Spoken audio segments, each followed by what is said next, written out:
Today's webinar is hosted by Ivan Schwartz and Tara Barnes. Ivan is the Managing Director of ConferNet. He is an experienced business development manager with a variety of specific skill sets, including over 15 years of experience in the development and deployment of customer relationship marketing programs, both in B2B and B2C. Tara is the Marketing Director at Passable. Tara has a strong event planning and management background in everything from on-the-ground logistics to communications and publicity. She has 8 years of experience driving marketing strategy, public relations, social media and technology across a variety of industry verticals. And we're all quite lucky because Tara is actually joining us from the States today, so she's extended her day to present to us on this webinar. So I'm going to share the results of the poll and then hand it over to Ivan to begin the webinar. Thanks very much, Sarah. Okay. Should we kick into the poll itself before? I think a bit of feedback would be useful. Okay, so basically what we're looking at is that the vast majority of the order of 45% saw an online social community as being important, and then it was very evenly split between relatively unimportant and very important, with no completely unimportance and 3% being mission critical. So the good news is that upwards of, over 64% were north of important. And that certainly is not surprising to us given the topic of the day. Okay, so let's kick into it. Sarah, thank you for that introduction. This is our first webinar together with Redback, and we're extremely excited to be teaming with Redback. We're working with Redback on a couple of fronts. It's early days for us in Australia in terms of doing these webinars. We're very, very fortunate to have Tara with us, who punches these things out on a fairly regular basis.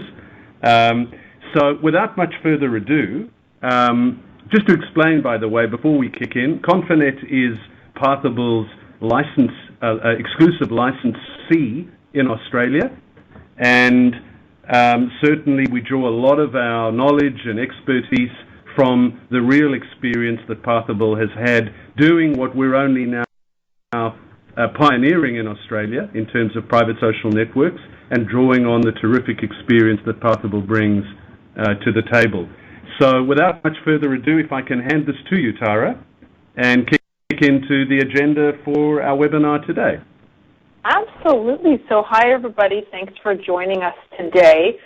So I'm going to talk to you a little bit. Ivan's first going to set the scene for us in just a moment, talk about the reason that we're all here today. My main role is just to chat about kind of a member engagement overview, how you can engage with members through an online private community. I want to talk about how social networks can really backfire, and I'm talking more specifically about public social networking tools. I'm going to talk to you about tips for member and attendee engagement, both through public social networking and through a private online community. I'm going to let you know the features that you really want to be looking for, and this, again, is going to go beyond just your Twitter, just your Facebook, just your LinkedIn. We'll take a live look at some ConferNet communities and how they might be able to work for your organization. And then, of course, we'll definitely need some time at the end for Q&A. So with that, Ivan, I'll go ahead and turn it back over to you to kind of set the scene for us here. Thank you. So we did a lot of research in ultimately entering into our arrangement with Passable. And the overriding comment that came through a lot of the white papers and commentaries around the traps is that everyone has a social networking account of some description. The statistic most recently through the McKinsey report, which is as recent as July, quoted upwards of 1.5 billion people around the globe with an account of some description. But the somewhat sobering observation is that organizations have been slow to adopt social networking in terms of their day-to-day business. And that was the kind of backdrop that took us to Passable in the US, and certainly That was end of July. We launched our new relationship at the Australian Business Events Expo at the end of July, and it's been an incredible experience of discovery and engagement with a variety of organizations, associations, event planners, professional conference organizers, many of whom see the value of what we're calling a persistent community, an online platform that is available to its members or delegates, in the case of conferences, 365 days of the year. And certainly at the end of this webinar today, we're happy to make a white paper available, which Tara penned not that long ago as well, that talks about ROI. So we're very keen to measure and to really be able to prove the value of a private social network within your organization, within your event, moving forward. So that's very much the environment that we're working in, and I'm sure we'll be familiar to different levels, but certainly to a lesser or greater extent to all of those that are here in the webinar today. Back to you, Tara. Thank you, Ivan. So to begin with, we're going to kick things off with talking about the engagement. Why are you trying to connect with your members? Why are you trying to connect other members of your association, of your organization? If you have an event, why are you trying to connect these people? And the biggest place to start with this is understanding your goal. So that goal essentially is to help people connect. And what we see is that people aren't connecting because they don't realize that the conversation is happening online. Maybe they don't feel like they have a voice. They might feel like that conversation is dominated by a vocal few. We often see that happening. People with really strong opinions tend to like to vocalize those opinions. So we've definitely seen that happen in both public social networking and in private online communities. And so a nice real-life example of this, and I'm going to go ahead and share my screen, and I'll hop back and forth a couple times. I really like to show live examples of certain things. We can get a visual, see how things have worked and felt in the real world here. But as I pull up and share my screen here, Passable took over ownership of what we like to call a persistent community called Engage 365. And we took that over in, I believe it was early 2012. And so when we took that over, prior to our management, it had basically been used as a bulletin board. And so what was happening was that conversation was basically the community manager on a daily basis just posting a update every day with no engagement whatsoever. So it essentially looked like a bulletin board of one person just trying to share their thoughts and share an article. And that really doesn't work for engagement and for conversation. And so once Passable took over management of the community, we really started to see that conversation and that engagement take off. And hopefully you guys can see my screen at the moment here. So this is the community as it stands now. This is a year-round community where association and event professionals can talk about technology and social media. It's a dedicated space specifically for that purpose. And so you can see that people are actually dialoguing and having conversations, which is just the entire purpose of having this community to begin with. So Sarah, I'll go ahead and let you pull back up the slide for us if you would.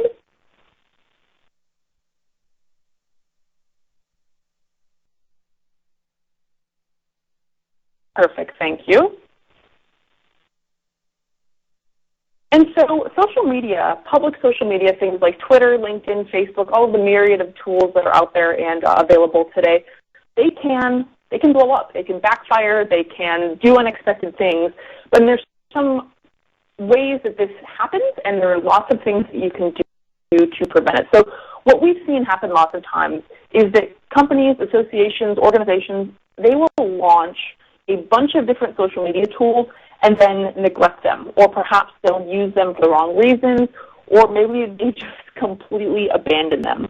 Or maybe all of the tools are being used the right way by an association, but there are so many tools to choose from with different types of information in each.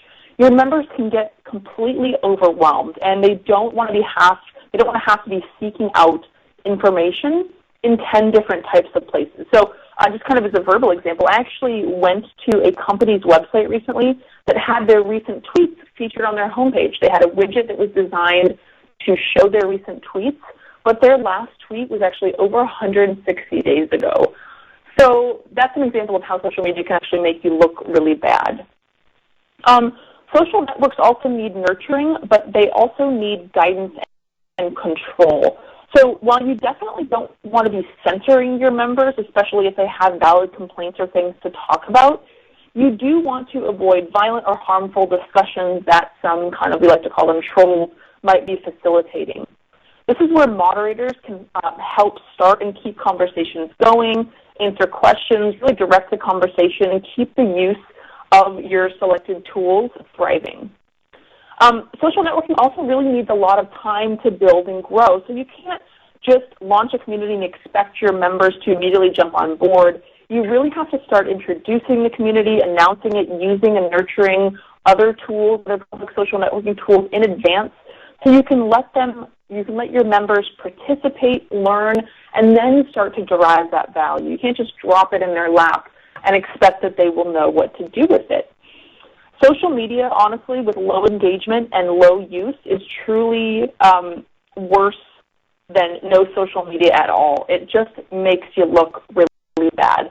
So you need to be working with your tools, not against them. And if you try to ignore your problems or stifle what's happening, it's going to backfire on you. So again, kind of hopping over into some live examples here. Let's see, I had a little bit of trouble doing this last time. But let me set the scene.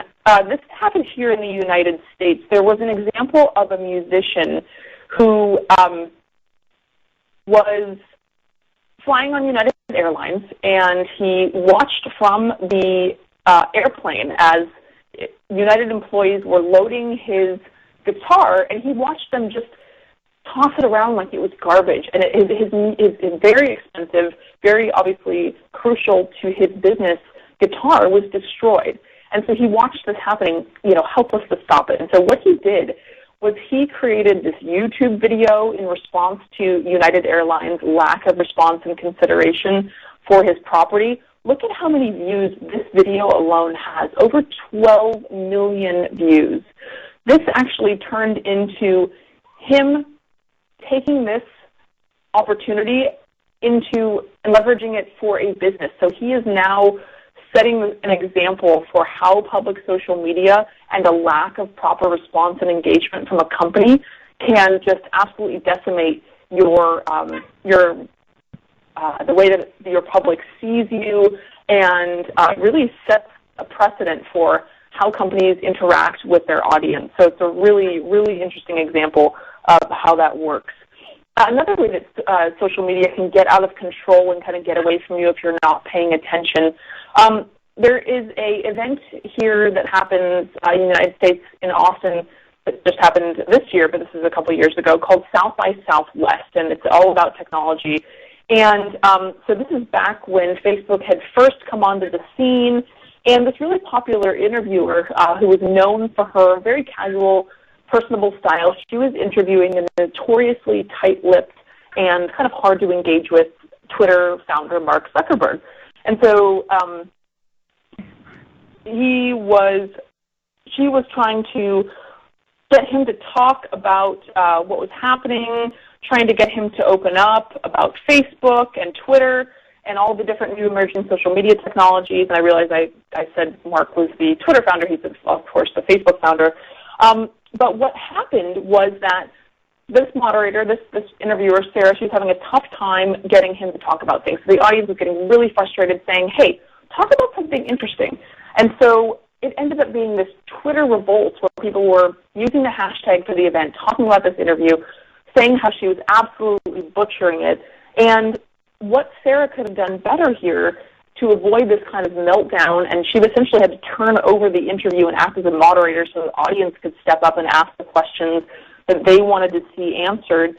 If she'd been monitoring this live feedback during the event, that Twitter conversation could have actually guided the interview and guided that whole experience. So I'm going to go ahead and let Sarah take over the screen sharing here. and turn our presentation back on. Great. Also, if anyone does have any questions, please feel free to type them in the messages box in the bottom right-hand corner. There you go, Tara. Thank you very much, and I appreciate everyone's patience with the back and forth. I do like to be able to show these live examples here. So what I want to do now is really talk about the differences between public social networking tools like Twitter, LinkedIn, Facebook, things we're all very familiar with, and having a private social network for your organization, because there are some key differences that I think a lot of people don't realize, but that's okay, that's what I'm here for. So if you're looking at public social networking tools, you have limited shared branding. So if you're trying to create engagement on LinkedIn, maybe you've got a LinkedIn page for your company, a Facebook page, trying to create that engagement there, that's all well and good, but you have a web presence. You have a brand that you want to have your members, your attendees engaging with, and if you're trying to put content on a site like LinkedIn or Facebook, you're having to share that very limited, very valuable branding space with that site that you're hosting the content on. Oftentimes, too, we are creating, so, for example, Passable has a marketing website that we've put together, and I need people to be engaged with that. There's a lot of crucial information on our website that I've worked really hard to put together, because it's things like our features, our pricing, our tour. I have a plethora of resources that I want people to be able to get to.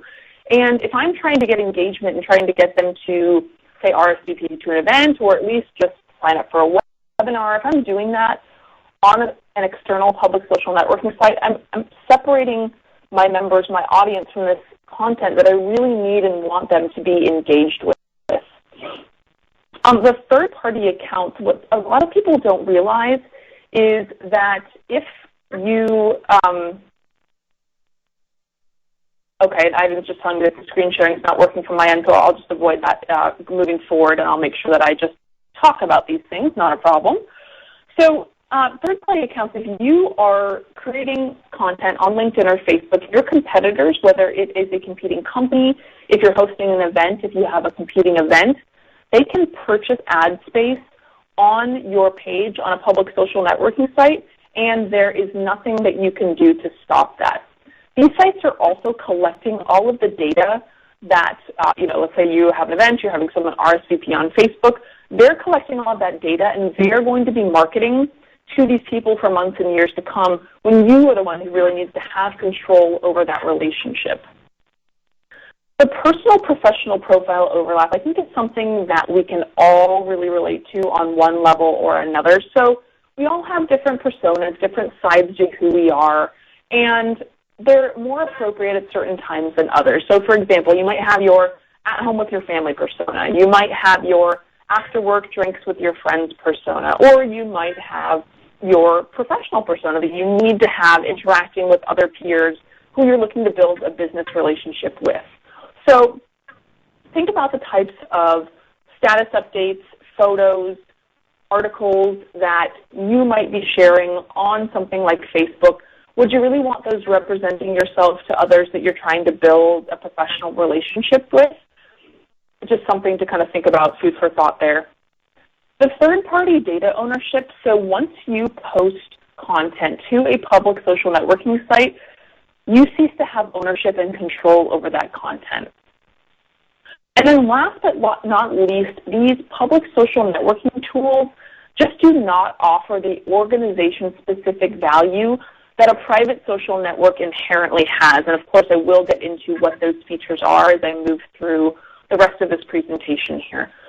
So on the flip side of this, if you're looking at private social networks, you have full branding, your events branding, your association's branding, your organization's branding, whatever it may be. You have control of the community's content and the relationship with the members in that community, and you get that embedded into your existing web presence. If you have any type of events that you're hosting, you get integration with your registration provider.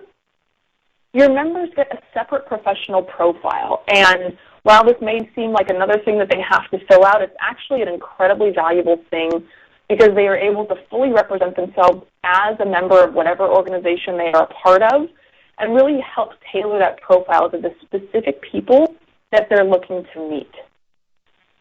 You, as the community manager, get full management and reporting capabilities.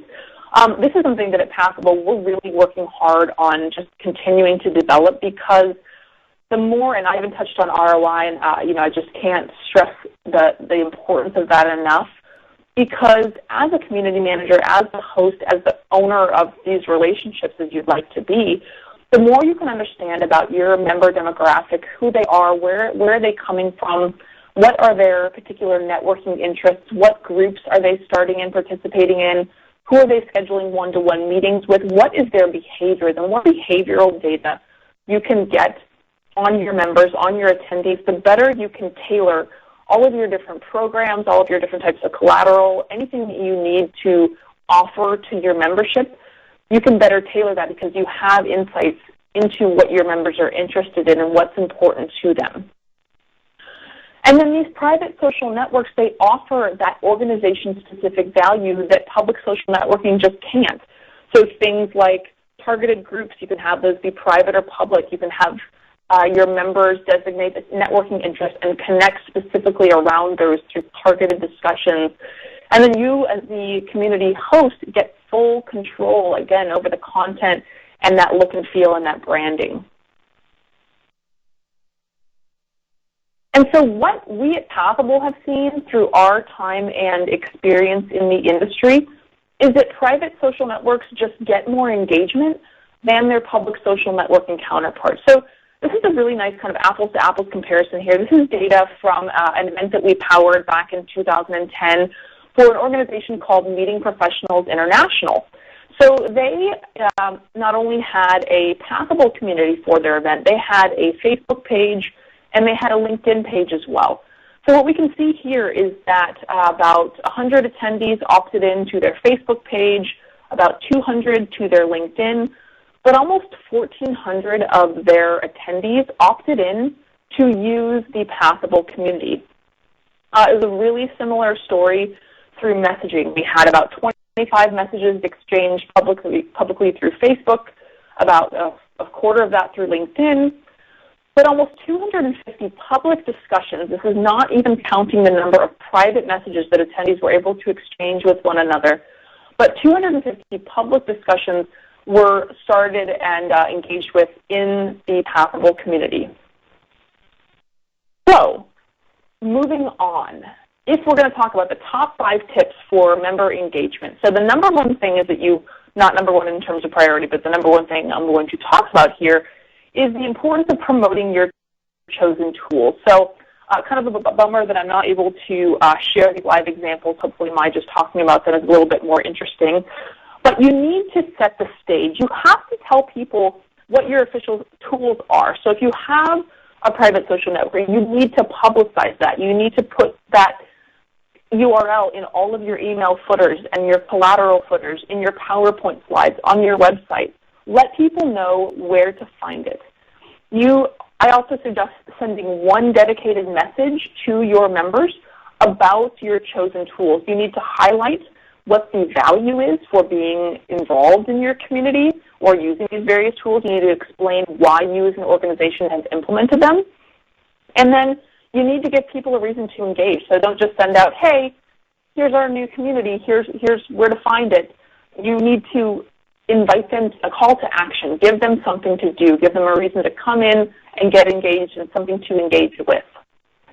And you have to really think of your private social networks kind of as an extension of the host service. So you need to have a dedicated person managing your process. And I'm going to talk about why that's so important in just a few minutes here. And so the example that I was going to show you is just an example of a client community. And so one of our clients, the theater group, they leveraged some thought leaders in their community to start a discussion and get people talking. So they used that kind of star power to get people chatting and participating in their online community.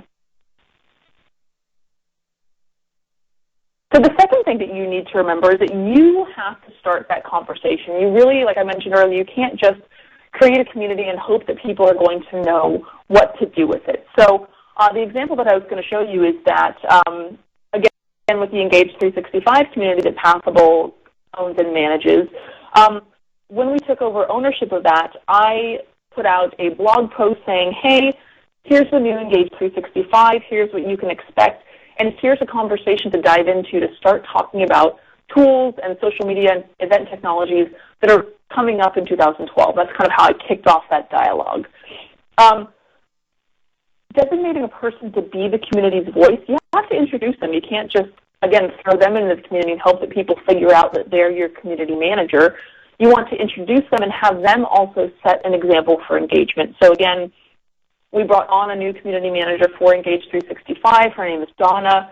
So she wrote a really nice introductory blog post and, hey, here's who I am, here's my background, here's why I'm managing this community and why I'm excited about it. So people were able to see her face, understand what she was doing, why she was a part of that community, and then the end of that article linked to a discussion to get people excited and to get them talking.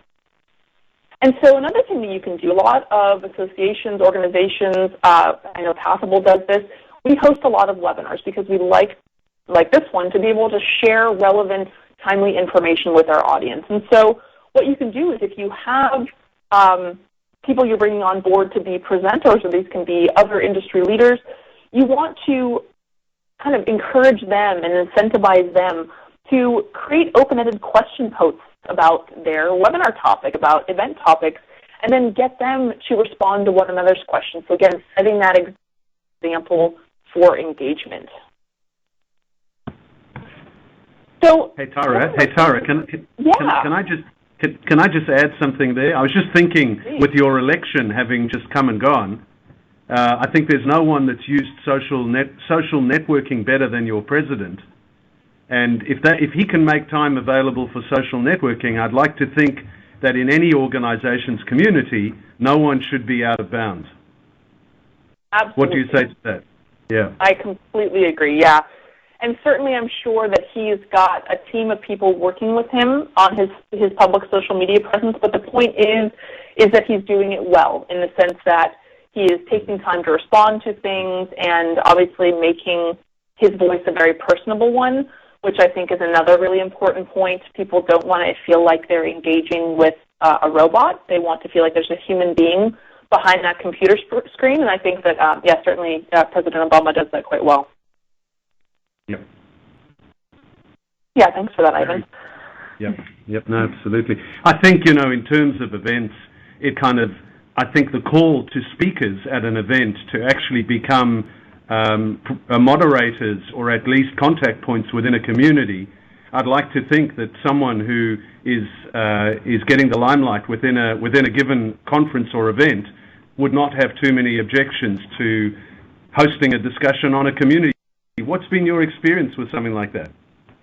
Yeah, it's absolutely been true that it takes very little encouragement. So because if you've got someone who's on board to either do a webinar presentation or to speak at your event, I mean, they might be doing it because they're getting paid to do so, but even beyond that, being engaged through public social media or through a private online community, it's giving them additional visibility. It's giving them more chance to get their opinion out there, to get their voice out there, and to engage with whom I would be assuming is their target audience, because they took the speaker role for a reason. So we found that it's not difficult to get your thought leaders, your speakers, your presenters to engage because there's a lot in it for them.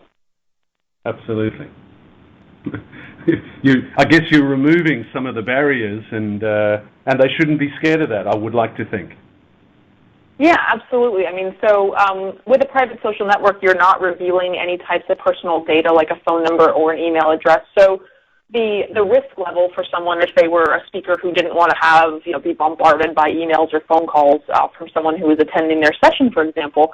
But yeah, absolutely. So it's a low-risk scenario for the speaker, and it's a great way to create a really personal relationship between speakers and attendees, and give that speaker a chance to continue to share their knowledge, which of course is just going to boost the value of your community, because there's content, there's engagement, and there's people having real, valuable, targeted discussions.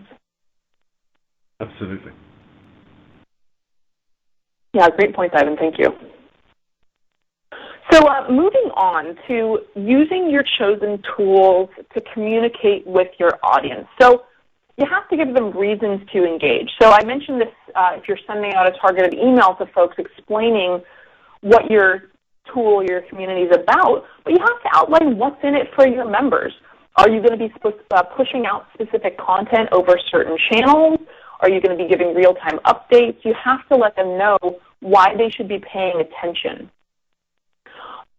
You can use your chosen tools to make announcements. So social networks are time sensitive. You have to use your social network to announce things like webinars, other timely information, news, or you can even engage with your members in a real-time Twitter chat. That's something I've actually kind of implemented with that Engage 365 community, is that Twitter's a really nice tool for real-time engagement. You can go back and forth with one dedicated hashtag and see in a tool like Hootsuite or TweetDeck how that conversation just kind of evolves into like this live chat room, and it's a great way to engage with your members or with your audience.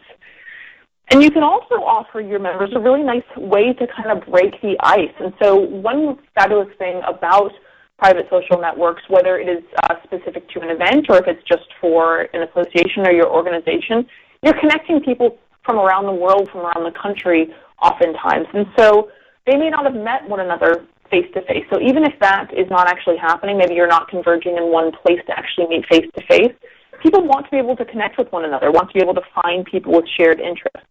So you can do things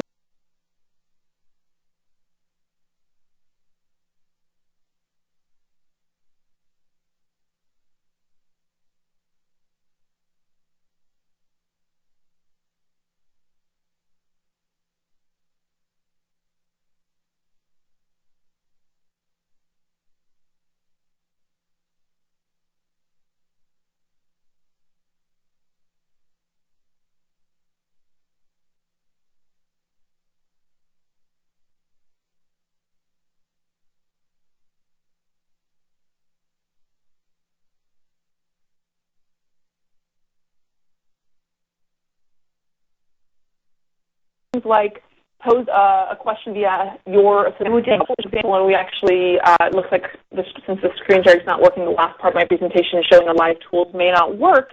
But if you have a persistent community, if you have a private social network, you can have your members designate their networking interests. And you can call those whatever you'd like, but these are things that they're interested in professionally. Maybe that you are an accounting association, you have people that fit into specific parts of, I should not have used accounting as an example because I know very little about it, but if you're a marketing professional, you're a member of a marketing association, you might have networking interests be things like content marketing. You might have things like email programs. You might have things like partnerships. So people can find others who directly share those interests and then start conversations with them really easily. And so tip number 4 is that you have to engage with everyone. I mean, you never want to alienate anybody. And so if you're crowdsourcing information, for example, this gives everybody a chance to participate in the discussion. So you can do this kind of like we did at the beginning of this webinar, and you can poll questions. You can ask questions of your audience and get them to talk about things. So there's a nice example that I was going to show in a community that we've hosted where somebody, for example, he wanted to know about methods for monitoring. This was a community that was specific to green energy, and this gentleman wanted to know people's thoughts on this specific method for monitoring solar regulations. And so he posed this question, and what it turned into was this big dialogue, people going back and forth, sharing their interests, sharing their expertise. And so he was able to get some phenomenal answers to his question because he'd reached out to people who specifically would be able to answer that type of question. You can do even something as simple as asking for industry jokes. So if you're an HR association, you can ask, hey, does anybody know any HR jokes? And the answer is, that's not workplace appropriate. But things like that. So keeping it lighthearted, but giving people a reason to engage. And so tip number 5, you really want to get people involved through participation awards. So what you can do is you can recruit, for example, your community sponsors or if you're an association or an organization, you can offer rewards and have games and make things accessible for different desired actions. So let's say that you really want to have discussions happening in your community. Give people a reason to engage with one another. You can even do something simple and fun as a virtual scavenger hunt or a real-life scavenger hunt. So for a virtual scavenger hunt, you can have people find others who meet certain criteria and start a discussion, and perhaps they have the chance to win a gift card. Or if you're hosting a live event, so for example, I actually just went to a live event in Chicago here in the U.S. called Meeting Technology.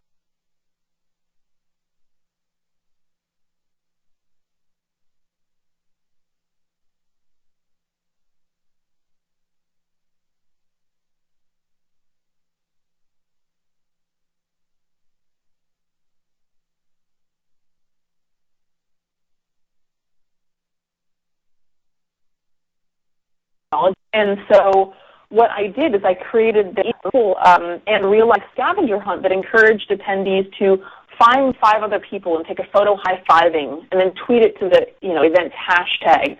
I encouraged them to stop by sponsor booths and grab a business card. And so what they were able to do is, if they met all these items, many of which involved that real in-person interaction, they were eligible to win prizes. And so that was really fun and successful. And so I'm just going to try this screen sharing one more time because this part of the presentation was intended to be in my web browser. So Ivan and Sarah, why don't I go ahead and try that?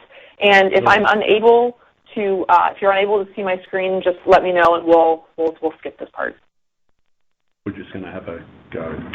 Just while you're doing that, Tara, I don't know whether you've read the story of the well. It was an interesting, just in terms of a litmus test of a community, I found that a particularly interesting article. It's not something you and I have spoken about, but the litmus test was, how would your community react if the community shut down? Would they care? Would there be a riot? Would they voice their concerns? And at the end of the day, that to me really resonated because it simply called to the question of the relevance of that community within your day-to-day life. And if it doesn't rate north of important, it's probably going to die. And these things don't, I'm sure you would concur, these things don't perpetuate of their own accord. They need to be nurtured on an ongoing basis. That was basically the take-home of the story on the well. If anyone wants that, I'm certainly happy to forward that on. It was a real telltale piece for me. Yeah, I mean, you definitely nailed it there, Ivan. I think that you absolutely can't just, I had mentioned this earlier, you can't just launch a community or start to use even public social media tools and just hope that there's going to be engagement. There has to be exactly nurturing and giving people reasons to engage.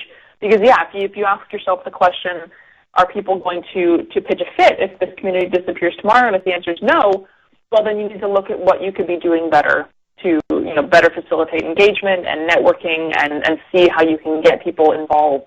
Because it can be things like a lack of understanding is often a really simple reason that we see people are not engaging is because they don't know how. And so that could be either a misunderstanding of the tools or they're just intimidated. I touched on this at the beginning, but they may not, there's no example, there's no precedent set. So they're nervous to be the first one to dive in and start that conversation. So that's where that kind of setting the example comes into play, as well as kind of recruiting some of your thought leaders. And are you all able to see my screen here? Yes, this is the Theatre Communications group. Oh, great. I wonder what was happening earlier. So what I'm going to do now is spend a little bit of dedicated time. I won't jump back into PowerPoint until I'm absolutely done with my internet browser here. But part of today's webinar was to talk a little bit about seeing some live tools and how they could work for your organization, for your association, and how this might work if you had an event that you're planning. So this is a client example. This is the Theater Communications Group. And they're a really nice example because they not only have a persistent year-round community, but they have related event communities as well. So this is their persistent community. And you can see that we've actually integrated neatly into their existing web presence so that no matter where you're navigating on a page, that look, feel, and branding is going to be exactly the same because we have neatly fit in to their existing web presence. And so my internet browser is deciding to be exceedingly slow here, either that or it's the TCG website. But that is the gist, is that these communities are yours, everything from the content, the branding, the look and feel, and of course the relationship with your members. That's kind of a really key point to remember, is that you need to be in charge and you need to be managing that relationship. So their persistent community, these are discussions that are happening within that community as well as aggregating in from their events, which are also related communities that we've linked up here. And so this is actually an example of an event community, but same exact concept. So Seattle Interactive, this is their conferences navigation, their branding, obviously very different look and feel. But that core functionality of the community is going to be the same across all of these various communities that we're taking a look at here. So what I'm going to do now is actually spend a little bit of time here in GreenCon 365. This is a year-round community that we've created to really help showcase the tools, give you an idea of how it could work for you, for your association, your organization. So once someone comes into your community, they've been invited in and given the chance to edit their profile, you can immediately see that any information, if you had a registration system, it's going to be carried over for them. But they get the ability to share a little bit about themselves, who they are, what they're interested in. They can upload a photo.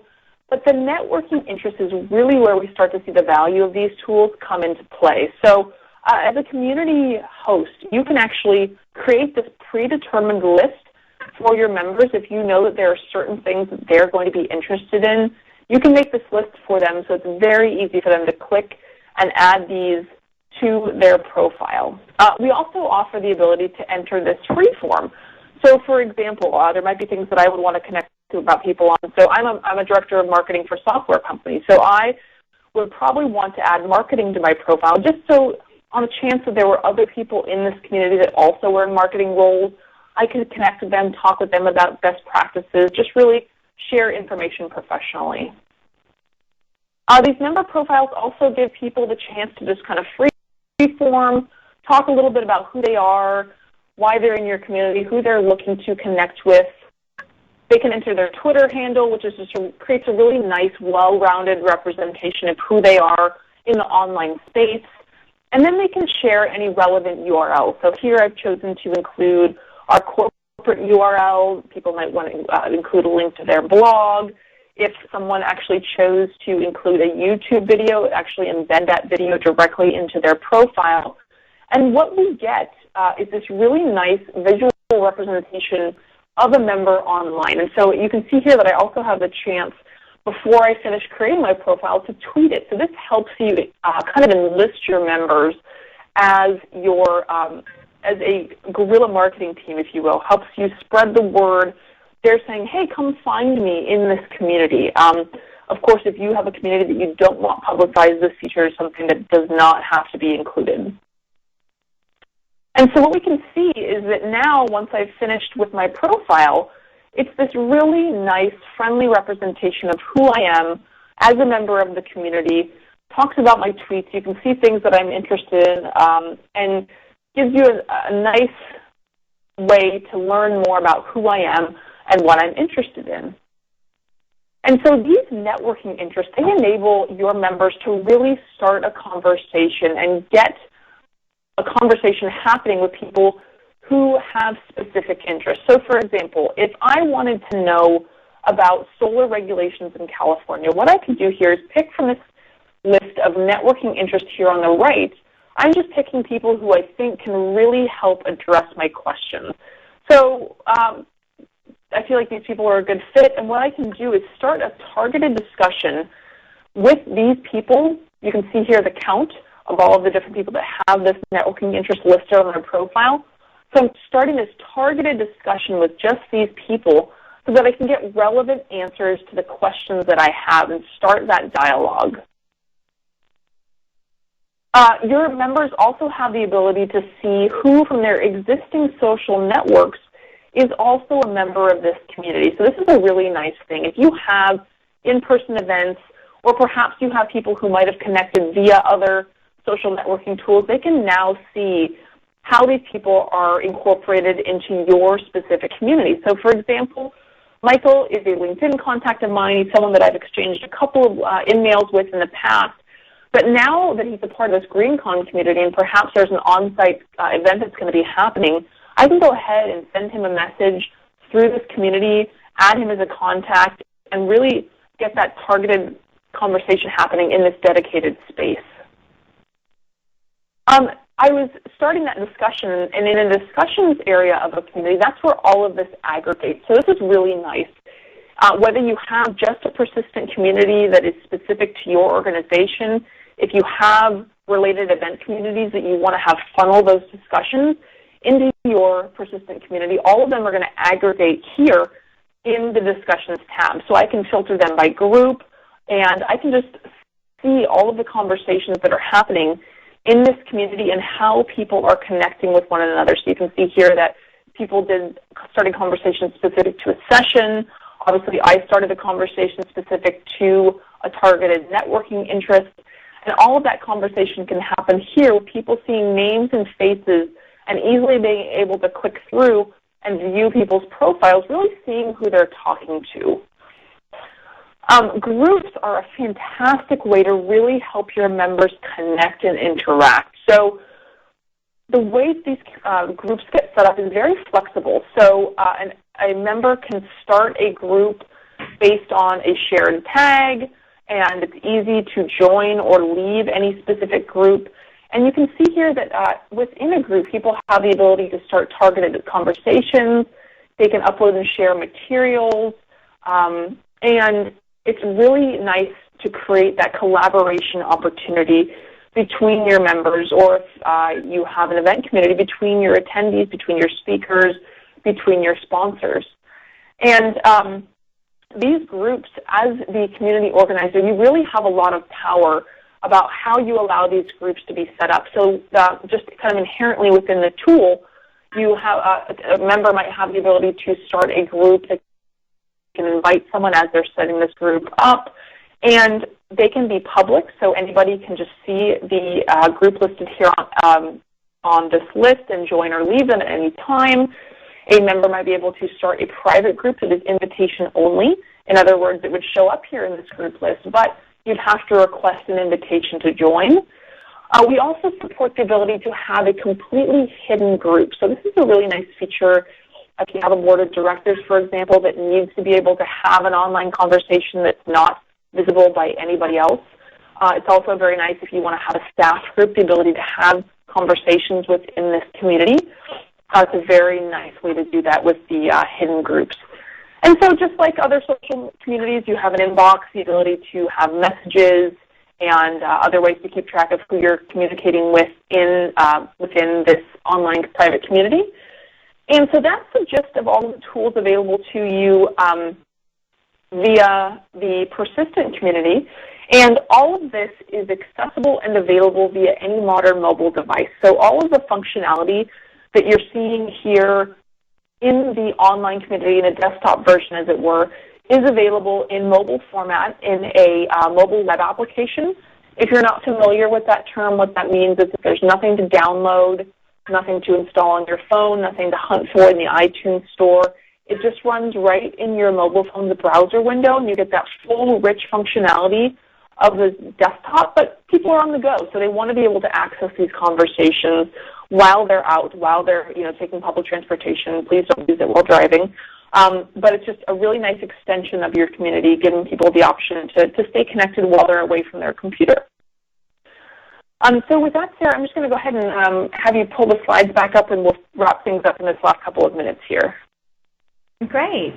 Would you like us to go to some questions, Tara? Sure, it'd be great. Yeah.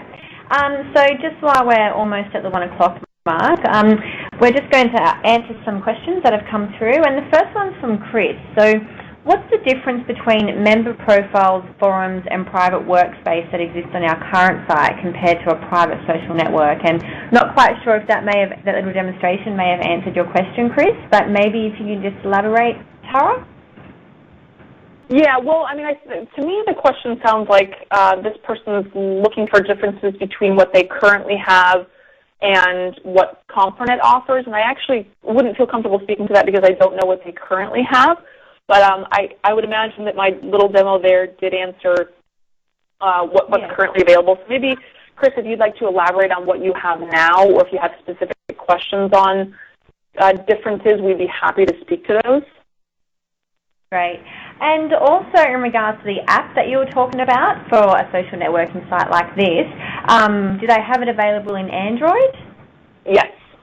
Yes. Okay. Good to know. And from Michelle, so if what you've just shown us is like LinkedIn, do people need to keep track of this like other social networks? Well, you definitely want to keep track of it in the sense that if you're not paying attention to what's happening, you're not going to see that engagement. And so one thing that we offer is the ability for the event host to have simple, clean email templates to keep people coming back in. So a daily digest will create an aggregation of conversations that have happened in the community on any given day. So at the end of the day, 5 o'clock, I'm sitting down kind of checking my email and winding from the day. I'm going to see all of the discussions that have happened on any given day. So I'm going to continuously give my members reasons to come back in and engage because I know what's happening in the community. And it's unlike LinkedIn in the sense that this is your community. You own it. It is completely private to you and your members. It is completely branded to your organization, to your association, to your event. It's yours. Everything from the content, the way that these tabs are put together is completely up to you. And there's no advertising. There's no ability for your competitors to buy ad space. And there's a lot of opportunity as well for you to use it to increase ROI. That's something that Ivan mentioned earlier, and I know he's going to share that white paper with everybody. But with a private social network, you're in control, so you can sell sponsorship space at your discretion, at your choice for pricing. And so there's a vast opportunity for ROI there. And so those are just some of the key differences between something like LinkedIn and a private social network. Great. And Jenny's just also mentioned something to that, saying that you can't list events on LinkedIn anymore. Is that correct, Tara? That's not my experience, because LinkedIn is actually a fairly big part of some of my different marketing initiatives, and so at least here in the United States, that has not been my experience that you can't list events anymore. I don't know if anything's changed in the last week. But to my knowledge, you can still list an event on LinkedIn. Okay, might be something to look into. And Michelle is also just maybe perhaps asking to elaborate a little bit more. She's just really trying to understand, and this maybe talks back to the differences at the beginning of the presentation, Tara, trying to understand why her members would join a network like this. Yeah, absolutely. So there's often so much stuff to manage, and so if your members, if you already have an existing web presence, if you're trying to get them to engage on LinkedIn, again, you're having to push them out to this external site. And so if you've got something embedded into your existing web presence, somewhere they're already engaging with on a regular basis to get information from you, they're not having to go to another site to engage with people. And so with a private social network for your organization, these people are able to create profiles specific to your organization, what they do within it. And I know that LinkedIn allows you to give a little bit of background and history, but the functionality and the way for you to actually have targeted discussions, you can essentially just post a question to a LinkedIn group, but here you're able to create open groups, private groups, hidden groups. You're able to have specific targeted conversations with people based on unique networking interests. So the functionality is a lot more in-depth. And then if you need to break it out and create communities for events that you host, there's actually much more functionality that you can incorporate, like your full conference agenda online, ability for your attendees to schedule one-to-one or group meetings.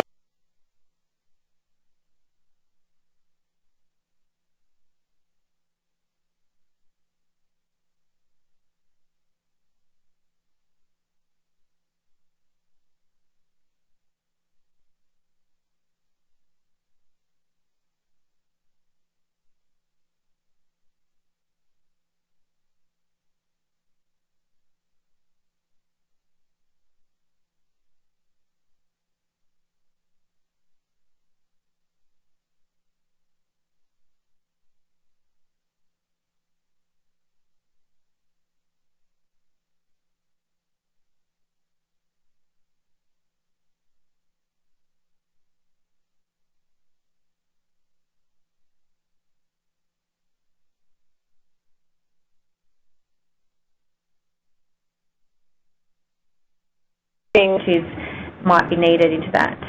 Yeah.